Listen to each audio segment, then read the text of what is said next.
I'm Don Pendleton, host of Oregon State Underground, a series of live, that's right, live concerts on Channel 31 KBVR and simulcast on KBVR FM 88.7. So join me and my friends Wednesday nights. We're going to stop studying for this. You should too. Wednesday nights from 8 to 9 p.m.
weekend. Now I'd like to introduce Brian Regal, your Master of Ceremony for today. All right, thank you, Trina. We're ready to get started here. We have a great show planned for you today. How many of you saw the show last year? Raise a hand. Outstanding. Do all of you remember my counterpart, Mark Paul? Yeah. Everybody remembers his counterpart, Mark Paul. Well, Mark Paul and I both auditioned for this part again this year, and there's 2 of them given out, and we both got it. So we're both going to do a show. And about a week ago, Thursday, he calls me up and he says, Brian, I can't do the show. And I said, Mark, you know, what's going on? If it's a midterm, I'll take it for you. If it's a girl problem, I'll deal with it. Just do the show with me. Come on, if you need money, I've got a credit card. What's the problem? Why aren't you gonna do the show? And he goes, tell you the honest truth, Brian, it's kind of a personal thing. And I go, oh, well, okay, you know, lay it on me. And he goes, well, I've been here for 5 years now, and I've never spent the entire weekend with my mother. And I would really like to do that. So I said to him, Mark, how weak is that? So I'm in a predicament now because I am partnerless, and the show cannot go on unless I get another MC up here quick. There's only one stipulation though. Mark Paul had a size 43 regular. So I need somebody that can fit into a size 43 regular tuxedo. I'm begging you. Is there anybody in the audience right now that has a size 40 that can fit into a size 43 regular jacket and get up here and help me MC? Hey, is that you, John? John Bullock? I wear a 43. John, get up here on stage. Here we go. All right, too. All right. Well, listen, our first scene is a taste of culture. And while John and I are backstage signing his contract and getting him all squared away, we're going to lead you to the famous models of the fashion show. Enjoy.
rollout. Master of Ceremonies Fashion Show 1991. Big round of applause for John Bullock. Thank you. Thank you, Brian.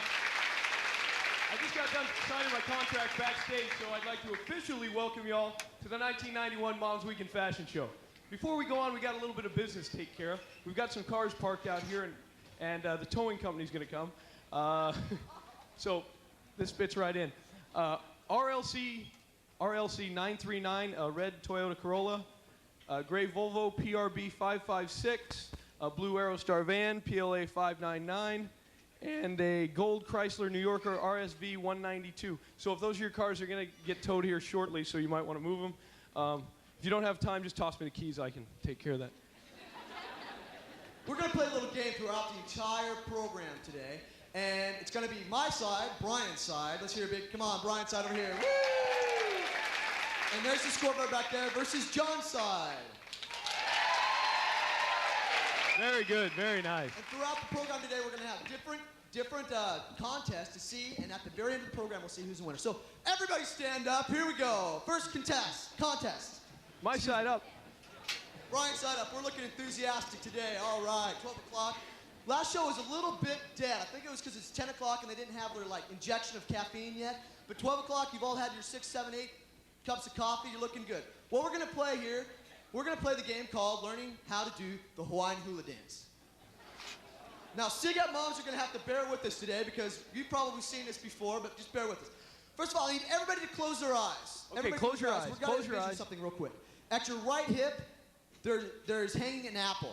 Your eyes aren't closed. At your left hip, no cheating. You've got to envision an orange, okay? Right apple, left orange. Out in front, you have a big sandbag, okay? So let me get this right. right. You ready for this? We got a right apple, left orange, sandbag up front. Right on. Okay. Here's what we're going to do. We're going to bump the apple, bump the apple. Everybody together now. Here we go. Bump the apple, bump the apple. I'm going to drag you up on stage if you don't get it. Come on, here we go. Ready? Bump the apple, bump the apple. Good job. Now comes the second part. Bump the apple, bump the apple, bump the orange, bump the orange. Everybody together now. Bump the apple, bump the apple, bump the orange, bump the orange. John, how's your side doing? My side's doing awesome. My side, well, we're going to get a little bit of work. I think we're going to do it right here, though. All right, now here comes the tricky part. The next part goes, knee that sandbag, knee that sandbag. From the top. 1, 2, 3. Bump the apple, bump the apple, bump the orange, bump the orange. Knee that sandbag, knee that sandbag. My side looks great. Okay, here's what we're going to do. We're having the Hawaiian hula off. Okay. My side will go first. You guys look and take notes. Then you'll get your chance. And then John and I are going to decide who is truly Hawaiian queen and king. So here we go. My side only, my side only. We're going to do it fast now because in Hawaii they do this quick. They're moving like this. So here we go. 1, hips everywhere. 3. Bump the apple, bump the apple, bump the orange, bump the orange. Knee that sandbag, knee that sandbag. All right.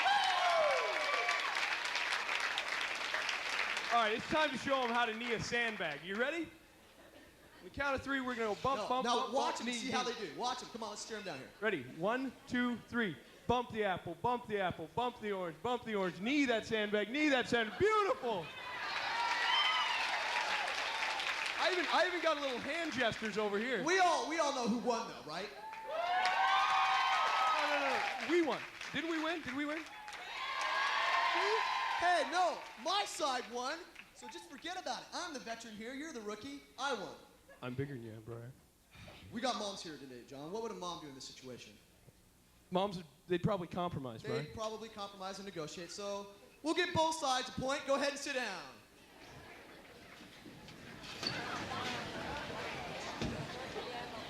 You know, all this hula-in, Brian, remind me of, you know how you can tell what kind of mood your mom's in by the way she's walking? Oh my gosh. My mom has the mood walks. It's incredible. Happy, sad, mad, all the ads, all of the above. You can totally tell what they're feeling just by the way they walk. Hey, what's this walk, Brian?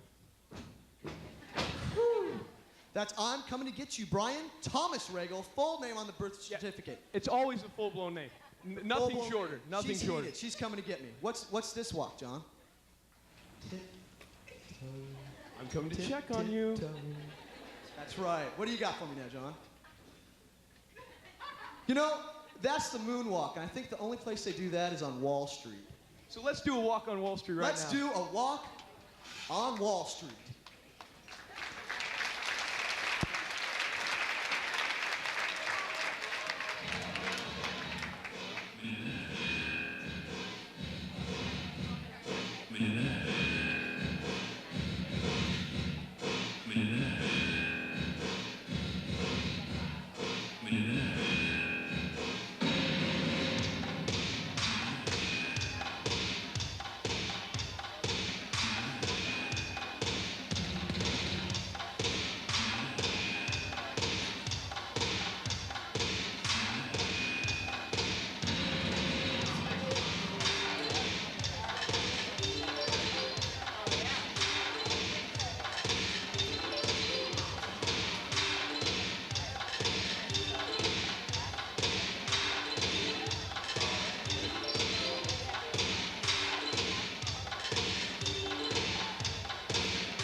we'd like to welcome some special guests to today's show.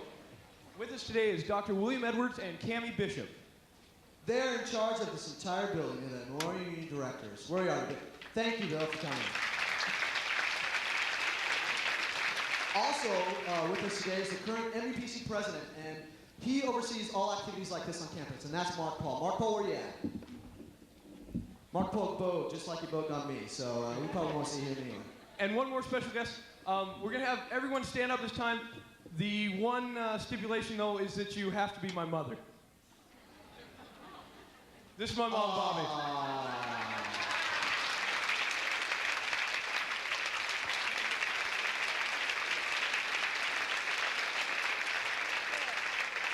Thanks for coming, Ms. Bullock. You know, in the spirit of Mom's Weekend and David Letterman, we decided to create a top 10 list. Except we went a little overboard, so it's top 12. Top 12. The top 12 classic mom sayings. These sayings are ones that we have heard since we were very little, all the way growing up. And if students, if you can relate to these sayings, give your mom an edge. Just give her a little elbow or clap or say, yeah, that's what she said, all right. I heard that zillions of times. So, Number 12 on the list of classic mom sayings, get out of the kitchen. number 11, classic mother saying is, be sure to wear clean underwear just in case you're in accidents. Number 10, there will be no dessert until you eat all of your vegetables. Number 9, just you wait until your father gets home. Number 8, honey, do you know what your kids did today? Now, number 7, my mother lives with 4 males. I have, there's 3 of us boys and my father also, and she is constantly saying this. Will you boys please put the toilet seat down? Number 6, she usually says this at the dinner table. Who taught you to eat like that? Dad? Number 5, I'm gonna only count to 3. Number 4, I'm going to count to 5. And number 3, I'm only going to count to 10 this time. Now, number 2, if you have a sister, you can relate to this one. Number 2 is, stop hitting your sister. And the number 1 classic saying that mothers always say is, where did I go wrong?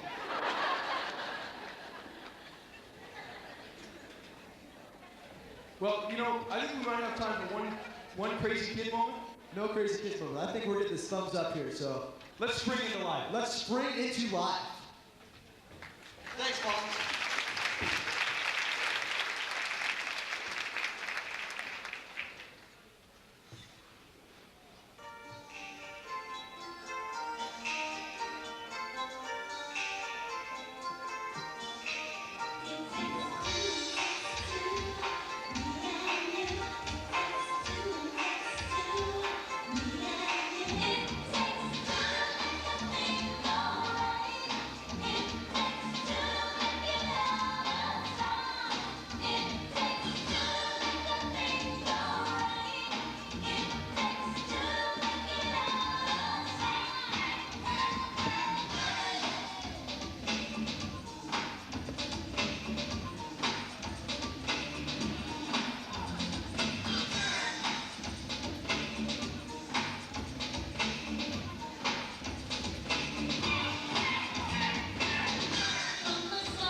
John, where'd you go?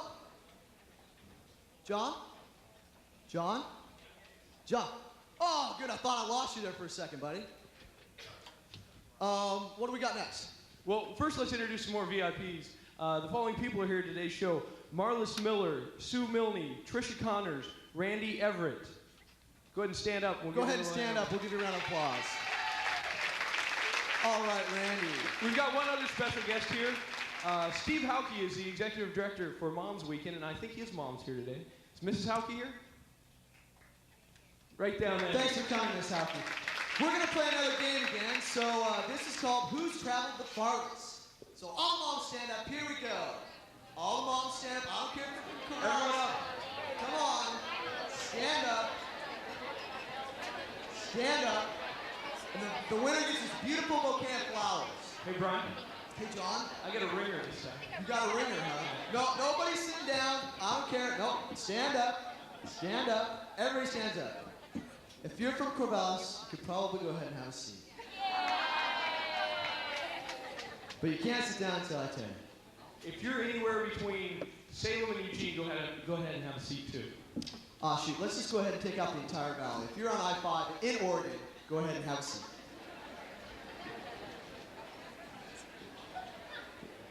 We're getting down now, I think. If you're from Western Oregon, over on the coast, if you're over on the coast on that side, go ahead and have a seat.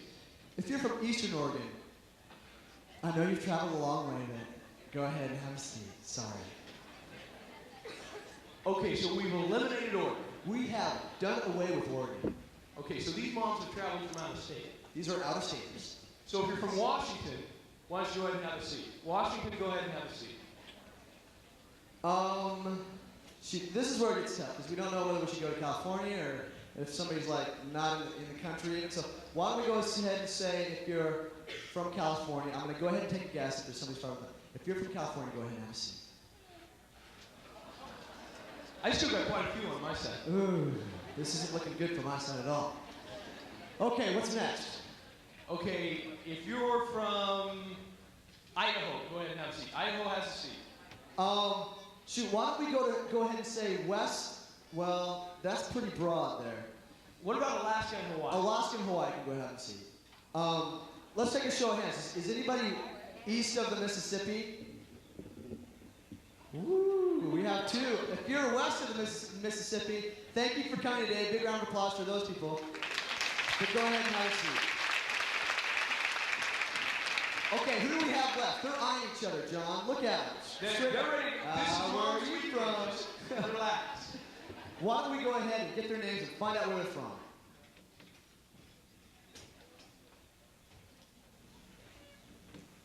What's your name and where are you from? Louise Muldoon, I'm from Pennsylvania. Pennsylvania.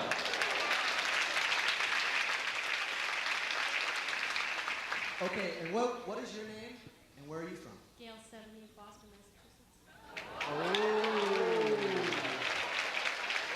Okay, John, it looks like we're going to have to decide which one traveled farther. Get out the map.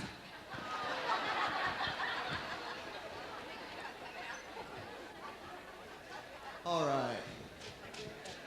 Do you even know where Pennsylvania is, bro? Do I know where Boston is? They're over here, Brian. Okay. I knew it was around here somewhere.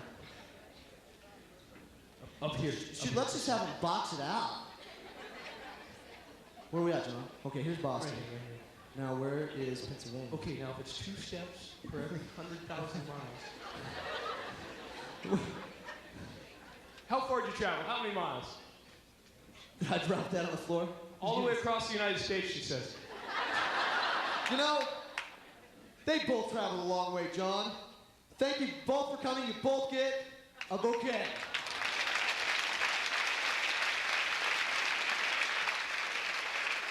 Thank you, Gail, for coming.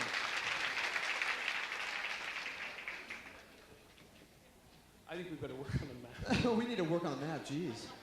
Take a United States geography class. Just a special salute to all of you mothers who came today. From Boston to Corvallis, a salute to you. And a salute to America. A salute to America.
updates the scoreboard, let me tell you about the next game we're going to play.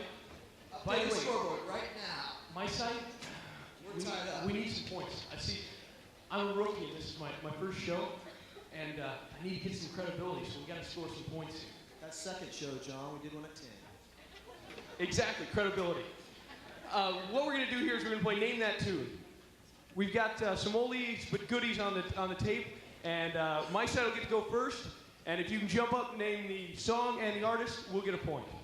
My side looks intelligent today, and I know that they will remember and recall all the artists and the name of the song from the 50s. So Dan, are we ready to go?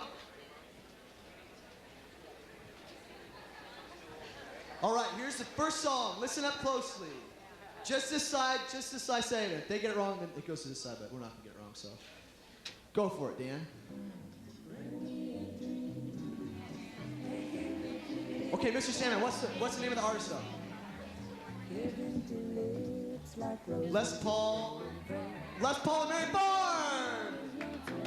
All right, that's one point for this side. That's one for you. One for me. Okay, Dan, let's hit the next one. Let's even it up here. They won't get it.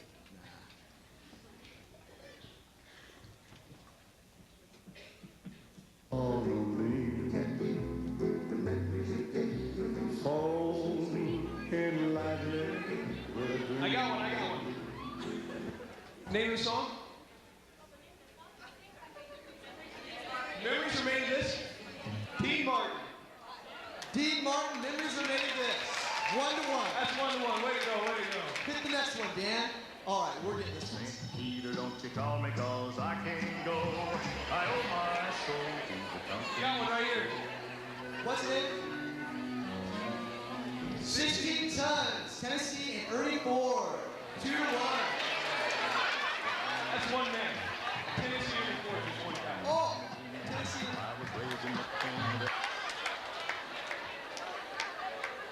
Yeah, I'll screw everybody up. Put a little AC/DC on there. We'll see how loud the Miles will be laughing then. We'll see who the rookie is there. Next song.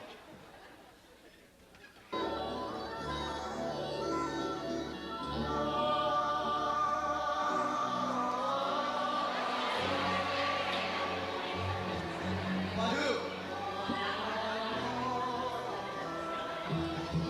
Who's it by? Four Tops. Over to this side. What's the name of the artist who did this? Who do I listen to here?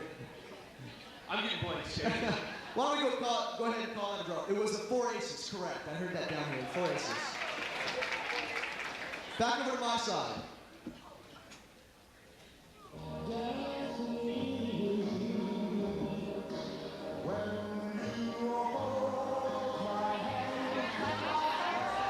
Name the song. Platters? Nope, wrong. My side. Who's got it? My one and only you by the Platters. The title of the song is Only You by the Platters. You know, that's pretty close. In fact, she said only you first, I think. Yeah, right. Boom. I guess we're gonna go ahead and call this one a tie also. I'll chalk it up. What's our next scene, John? Poolside Paradise. Poolside Paradise.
Brian, that holiday song kind of reminded me of some of the vacations we've taken.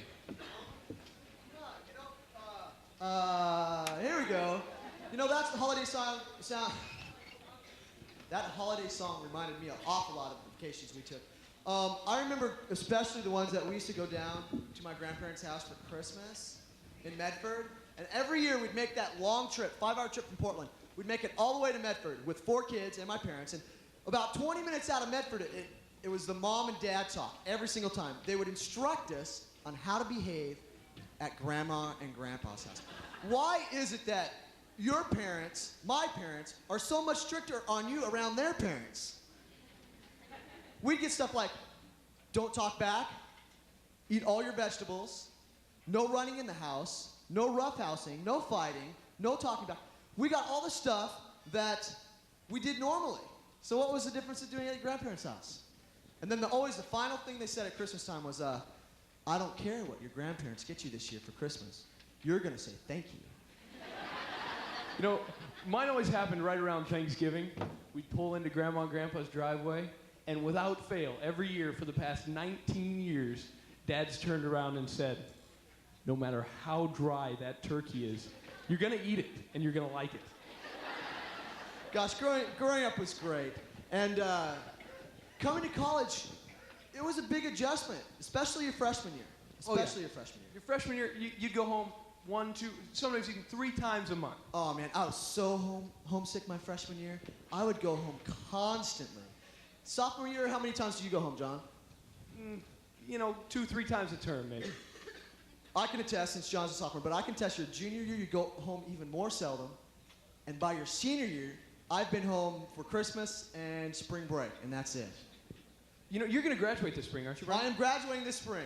Graduation this spring. Pretty excited about it.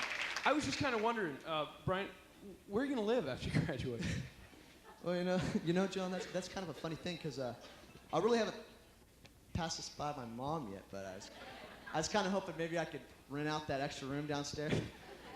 I'm going right back home, John. You know, generally when you go home, there's motives behind it, and for college students, it's generally laundry. Definitely laundry. I remember, especially freshman, I didn't know anything about doing laundry. That's probably why I had to go home so often, just simply to get it done. But I remember, I think a lot of mothers can relate to this. Your college kid lugs in this big, huge laundry bag that's been sitting in the hamper for 2 months. And like me, I lug it in the house, I throw it down the stairs, I jump over it, pick it up, throw it against the washer, and I said, Mom, now don't you touch that. I'm gonna get on that as soon as I wake up from my nap. What do you think happens, John? You run down there and do it?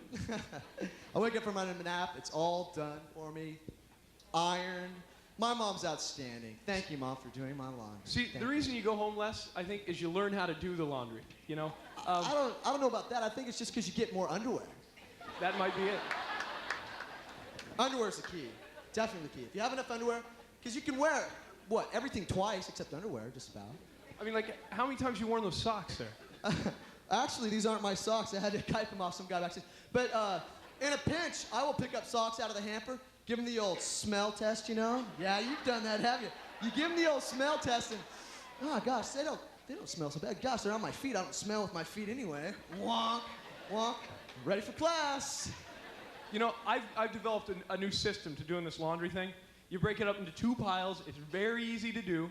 You know, I think this is a world-renowned college trick. 2 piles. 1 pile, stuff I want to wear today. The other pile, stuff I don't want to wear today. Definitely. I think the things that get washed the most least would be towels and sheets. Oh, yeah, towels. I mean, you go home, you take a shower, you're using 2, 3, 4 towels. You know Mom's going to clean them. You come to school, that same towel might be used 2, 3 weeks.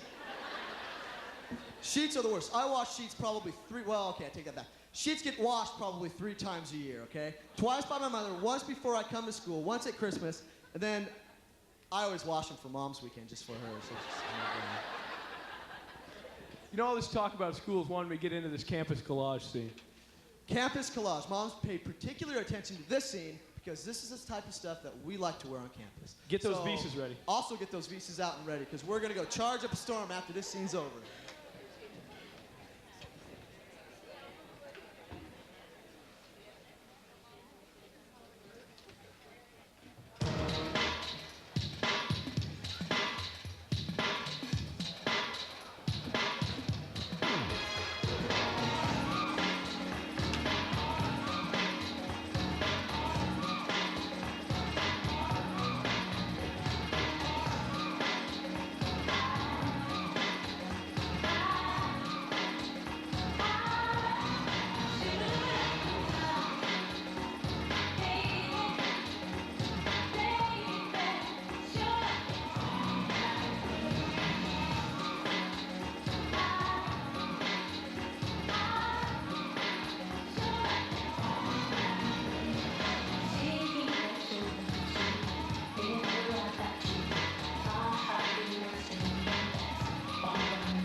Okay, right now we're going to give out another award.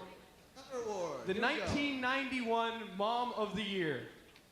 We want to congratulate Judy Hanson, the 1991 Mom of the Year. Judy, are you here? Where's Judy at? All right, Judy. Judy's daughter Chris wrote this essay. Throughout her busy life, she has always let my brother and I know how much she loves us.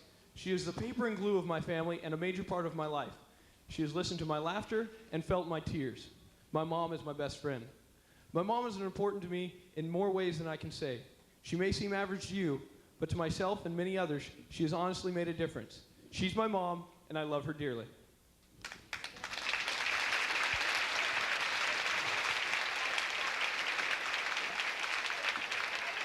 John, this is Mom's Weekend, right? Right. And what is the other game we play on Mom's Weekend? Come on, somebody help me out here. Right on. How many Grace. Mom's Weekends have you been to? How many Mom's Weekends you've been to? She's probably thinking she's going to win already. Right? Yeah, that's probably what it is. So we need all the moms stand up again. Come on, here we go. All the moms stand up. Oh, here we go. All the moms stand up. Up, down. Almost like a Simon Says game, huh? Okay, if this is your first Mom's Weekend, go ahead and sit back down now. Be quick about it. Second Mom's Weekend. Go ahead and have a seat. Thank you for coming. Just a couple more years, you could be up there with these veterans. If this is your third or fourth Mom's Weekend, go ahead and have a seat. Third and fourth. They're dropping like flies now. If this is your fifth Mom's Weekend, please have a seat. Shoot, we're not losing very many now. No. If this is your sixth Mom's Weekend, go ahead and have a seat. You know, right about now, we better be getting into the 2-kid range. We hope it's not one child now. Seventh Mom's Weekend, go ahead and have a seat. Let's give a big hand for these ladies who've been here for 8 years at least. Big hand. Okay, 8? 8. 8 Mom's Weekends, go ahead and have a seat. 8, that's a long time. I'll give you a clap.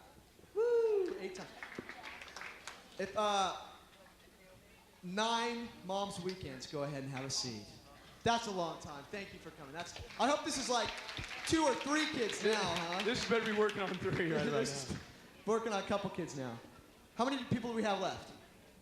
Just Looks these 2? If you've been here for 10 Mom's Weekend, please have a seat. That's a decade for crying out loud.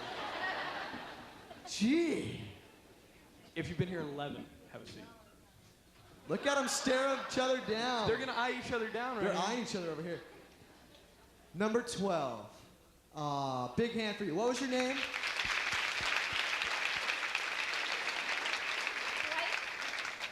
Joyce Flake. And how many kids is that? 1. 4 kids. She's paid for 17 years, though. She's had 4 kids, 11 years, but she's paid for 17. That is incredible. Big round of applause for that action right there. And I know Ann personally. This is Ann Van Smorberg. And how many years have you been here, Ann? 18. 18 years. This is her 18th Mom's Weekend.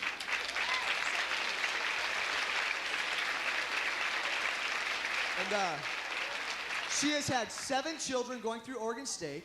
Now, is Brian going to graduate this year? Yeah. Aww.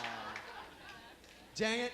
John, you won't have an Ann. See, I knew Ann was like sitting on the side, so I took this side on purpose so I could win this point. So, I guess you don't have an ace yesterday. Thank you very much, Ann. Oh, almost forgot the bouquet of flowers. You know,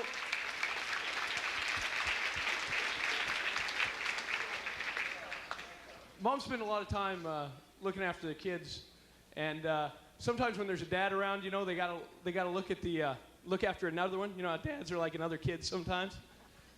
Well, right now we're gonna let you think about that, and we're gonna get on with our next scene, which is opposites attract.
You know, John, kind of along those lines of opposites attract, your mother and your father. Have you ever noticed that when your dad's around, it's almost like having an extra kid for your mom? Yeah, I think I was saying that so at one point.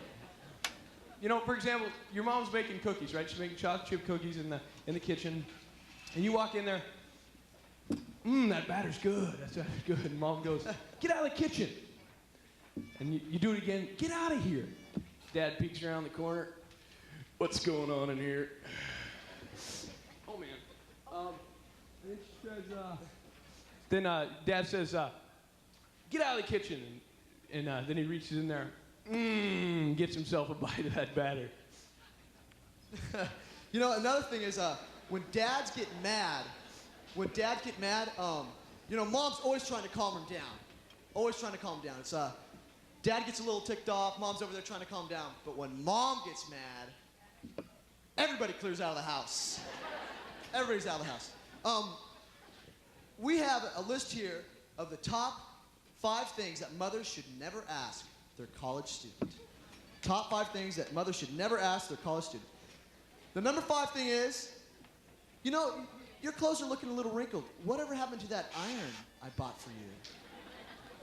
Number 4, Brian, just exactly how are classes going anyway? Number 3, what's that on your ankle? Is that a tattoo? Number 2, what's that extra piece of ID I see in your wallet? The one with your picture on it, but not your name? And the number 1 thing that a mother should never ask a college-age student is, do you need any more money? Of course we do. Of course we do. Okay, it's Mom's Weekend, and so what I did before we started this was look up a definition of a mom. And here's what the Random House Dictionary of English Language has to say about a mother. Number 1, a female parent. Number 2, a term of a familiar address for an old or elderly woman. What's up with that? Is that kind of impersonal or what? And number 3, maternal affection. And number 4, something that gives rise to or exercises protecting care over something else. You know, those are kind of platonic, and I thought up of some more kind of just general terms that I could probably give to my mom, and that would be a friend, somebody who cares, somebody to be there for you at all times, especially when you need somebody to talk to, as well as a financial institution for you. The characteristics of a mom. We kind of made an outline here of different things that I think all of us students can relate to anyway, is that while you're growing up, you notice these things about your mom, and there are just certain characteristics that set her apart. The very first thing would be eagle eyes. Has everybody noticed that your mom can see everything, no matter how far away you are or what you're doing? Huh? How about x-ray vision? She can see right through the wall, seeing you hit your sister and stuff. And I swear my mom has eyes in the back of her head. I'll be like reaching out for a piece of china. I mean, her back would be totally turned. Brian, don't you touch that piece of china. Womp. Sorry, Mom. How about ears? Ears, now there's a good one. Remember Lee Majors in that movie, $6 Million Man? I swear moms have bionic ears. It's incredible. It is incredible. I was in my room, My mom sent me to my room with my little brother one time because we were doing something we probably shouldn't have been. And I said to Tim, Tim, Mom's kind of grumpy today, isn't she? Boom! I heard that. Out of the blue. Uncanny. My mom also has an uncanny sense of smell. I swear sometimes she's better than any canine I've ever seen in my life. I remember one time, her and my father went out to like dinner. They were gone for maybe 4 hours. Not 15 minutes after she left, one of my best friends that I grew up with all throughout life, he came over. You know what he had? He had a cigar. Junior high. So, you know what? Of course we're going to try it. So we light that sucker up. I think we just got 2 puffs out of it before we just turned green. Gosh, it was so sick. Never touched a cigar like that. The point of the story is, it stunk. There was billows of smoke in the house. Not billows, but not too bad, but just billows. So we were just, oh my gosh, it reeks. Lysol everywhere. Vacuumed the floor. Washed off the plate. We were putting the ashes. Everything. We scoured the whole house. And I swear I could not smell a thing. I could not smell a thing. My sister came home. She couldn't smell anything. Nobody said anything until my mom got home. Boom. Walked straight over to me. Brian, why are you smoking a cigar? Oh, I couldn't believe it. Then you just kind of look at him like there's some kind of demigod or something. Like, oh my God. ESP. I swear, every mother has ESP. They know exactly what you've done, whether you've done it or not. They know if you've done something bad at school, talked back to the teacher, talked in class, got sent in the corner. I used to come home from school when I was little, and I'd walk through the front door, and she'd say, Brian. Go, you know, I'd probably was dipping Susie's ponytails into inkwell or something. She'd go, Brian, why did you get in trouble at school today? Mom, who told you? She goes, I don't know. I could just tell them by the look on your face. Incredible. I don't. Another thing is they discipline you. Have any of your parents ever disciplined you for something you haven't done yet? Have they ever said, like, now this is one for just in case you do something tomorrow? Sure enough, tomorrow. Remember when I gave you that one yesterday? Well, I'm going to go ahead and give you one again. ESP, I tell you. I guess the biggest characteristic that a mom has is an enormous heart. And that is the friend thing comes into play again. My mom has always been there when I needed her. And unfortunately, I'm 22 now, and unfortunately that's probably been quite a lot, but she's always been there when I needed somebody to call on the phone or just, you know, somebody to talk to or just to say hi. I would just like to thank you, all you moms that are here today, for just being a friend. Thank you very much. Enjoy our finale.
show possible. John Bullock is healthy and well. He's back in the back room. He just had needed a drink of water.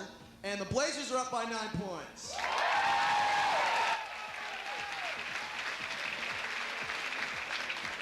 Fashion show coordinators. General coordinator Katrina Starkton.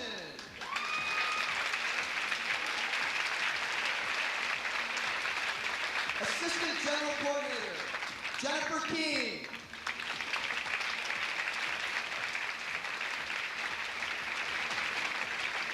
Retail coordinator Sherry Carpin.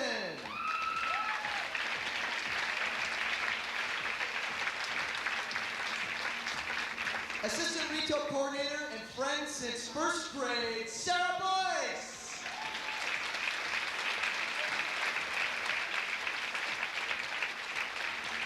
Assistant retail coordinator, Suzanne G.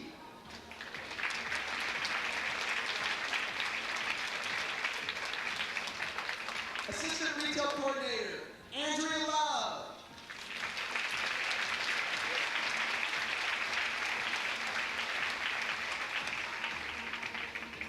Assistant retail coordinator, Mindy Rich.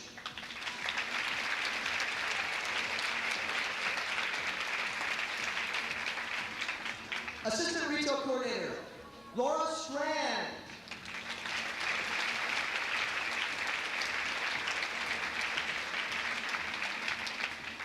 Assistant retail coordinator, Diana Shreed.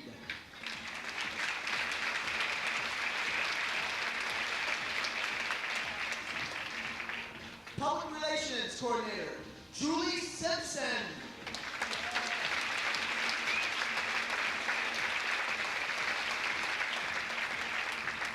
And the man responsible for the wonderful props, art director, John Berquist.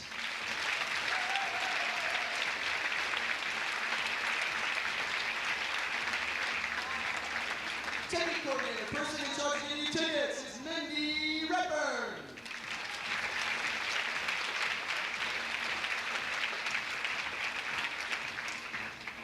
Backstage coordinator, Jennifer Lyon.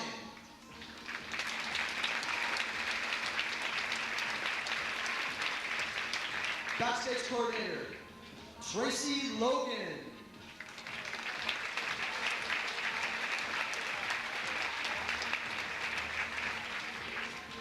The man responsible for all the groovy dance steps, choreographer, Leon Burgess.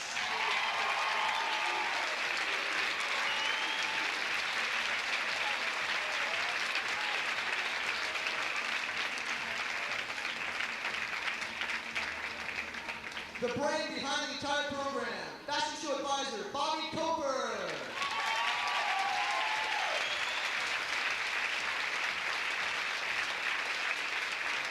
And sitting in the audience with us today is the second fashion show advisor, Grace Gutierrez. Grace, have a stand. Thank you, Grace. And all the people working behind the scenes, sound and lighting, Dan Rogers, Matt Phillips, Dan Snyder, Carl Frederick, Terry Hendricks, thank you for the lights.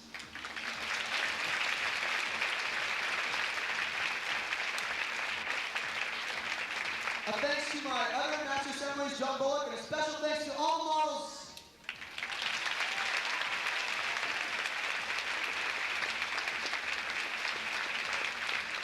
Thank you for taking